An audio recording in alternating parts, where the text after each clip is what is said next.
Listening to you, one would think that everybody in the world has got this great knowledge. So simple. I'm going to tell you with the theory and the technique. And this technique is very well known. If it is so easy, how is it that I don't meet anyone who has realized this truth? History records some rare saints now and then, to be counted upon the some of our fingers. How is it that they are so rare as compared to any other knowledge in the world outside? These mighty men of realization are very few, negligibly few. Why is it so? We don't find anyone moving about all over wisdom with a aura around, a light around his head. Why wisdom? How is it there is only one Buddha, one Jesus, one Muhammad, one Shankaracharya? Why is it that is so rare? Why not half a dozen? Why is it so rare? Krishna answers, Manushyanam, among human beings, Sahasreshu, of thousands of people, Kaschit, one rare one, may probably,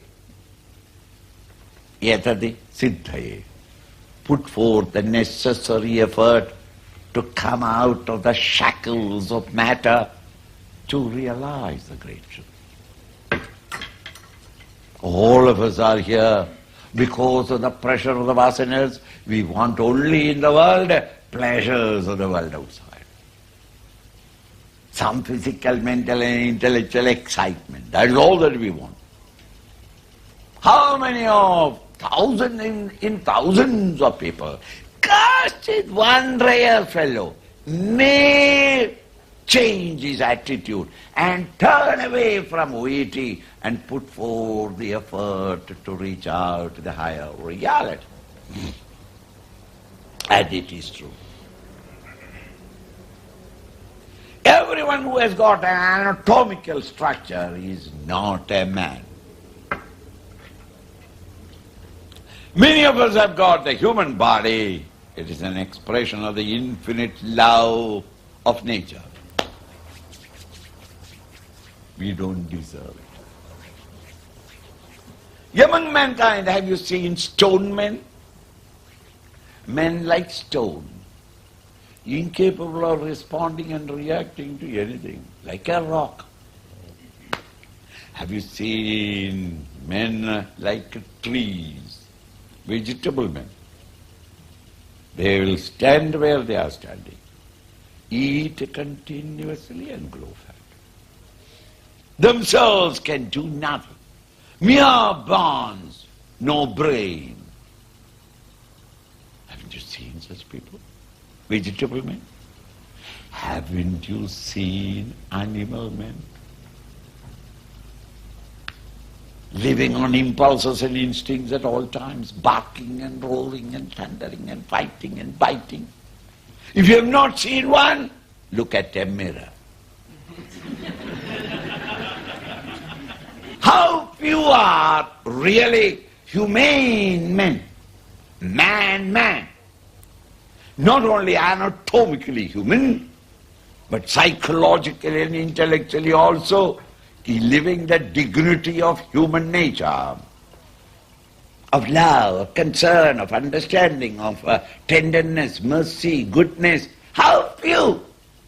It is for man. The path is open to become God-man. So even though you have become anatomically human, very few of us are really man. Such sattvic people alone is fit for the next stage of evolution.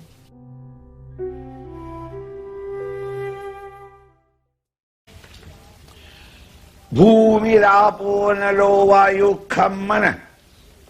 The five great elements: space, air, fire, water, earth. These are the five great elements with which all names and forms are made. Whether it is a plant or animal or human, even you is a combination of these five great elements. They are the fundamentals. Even modern physics and chemistry also accepts that ultimately the elements that are existing and the rest is all their various combinations in various proportions. The fundamental elements that constitute the entire infinite varieties of names and forms are five in number.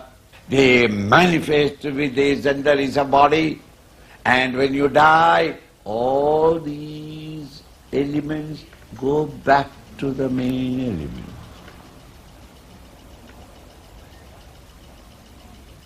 Thus when a dead body is lying down on the roadside, see, it starts bloating up in 2-3 days' time, and thereafterwards when you walk along the road, you show terrible respect towards it by closing the nose. Why? Stinking smell. The gaseous gas in it is all coming out. After a day you find all water contents in it coming out.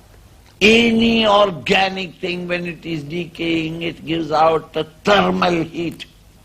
Whether it is leaves rotting or a body rotting, a lot of heat is emitted. The fire aspect is also. After 2-3 years you find the skeleton lying down, and that skeleton in sun and rain and winter and snow slowly crumbles, collapses and become one with the earth. But Swamiji, where is space there? Ayya. You please die, so that your space will be available for us to live. Without space nothing can exist. Thus every individual is, every name and form in this universe is constituted of the five fundamental elements: Bhumi, Rapo, Analo, Vayuhu, Kham, Mano, Kham, five. Mana, mind. Buddhi, intellect. So 5 plus 2. The 5 represents the body and all the objects of the world outside, which has got name and form. The mind and the intellect. 5 plus 2, 7. Ahankar, the individual sense of agency. I am the seeing, I am feeling, I am thinking. Iti, das. Iyam, these together. Ashtadha, my 8, Prakriti, nature. He himself has become, these constitute my Prakriti, my nature, my lower nature. 8 factors. Do you remember it? 5 great elements plus mind, buddhi, and ahankar, ego. All the 5 great elements that constitute the form, and in it is the mind, intellect and ego. Ego, the individuality, the sense of individuality. I identify with these 5 great elements, mind and intellect, and become perceiver I, feeler I, thinker I. I, the experiencer, who experiences with my BMI in the world of OET, that individuality. All these 8 are aspects of me, the 8-fold lower nature in